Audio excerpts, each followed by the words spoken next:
அம்மா வைத்திருந்த அந்த பழைய பெட்டி. அம்மா இறந்து போய் 3 மாசம் ஆச்சு.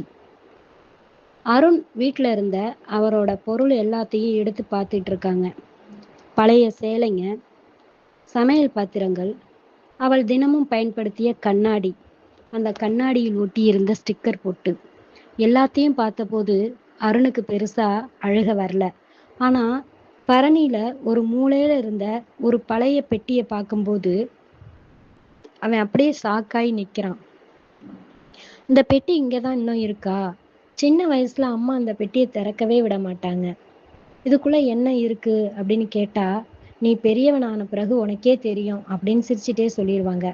பல வருஷம் ஆயிடுச்சு. அந்த பெட்டி அவன் முன்னாடி தான் இருந்துச்சு. அதை மெதுவா திறந்தான்.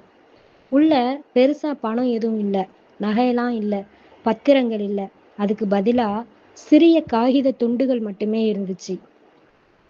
முதல் காகிதத்தை எடுத்து பார்த்தான். இன்று அருண் பள்ளியில் முதல் பரிசு வாங்கினான்.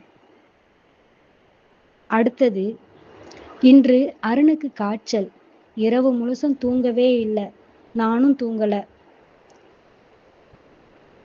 இன்னொரு காகிதத்தில், இன்னைக்கு அருண் தன்னுடைய சாப்பாட்டுல பாதிய பக்கத்து வீட்டு குழந்தைக்கு ஊட்டி விட்டான்.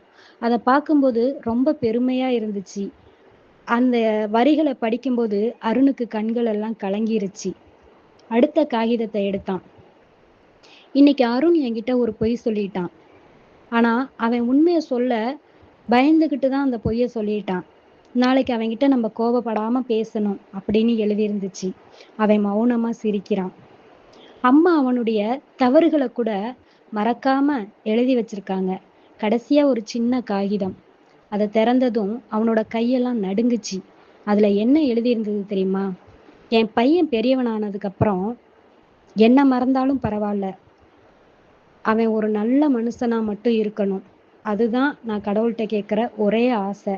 அந்த வரிகளை படித்ததும் அருணால அழுகை அடக்கவே முடியல. அவன் அந்த பெட்டியை நெஞ்சோட அணைச்சிக்கிறான்.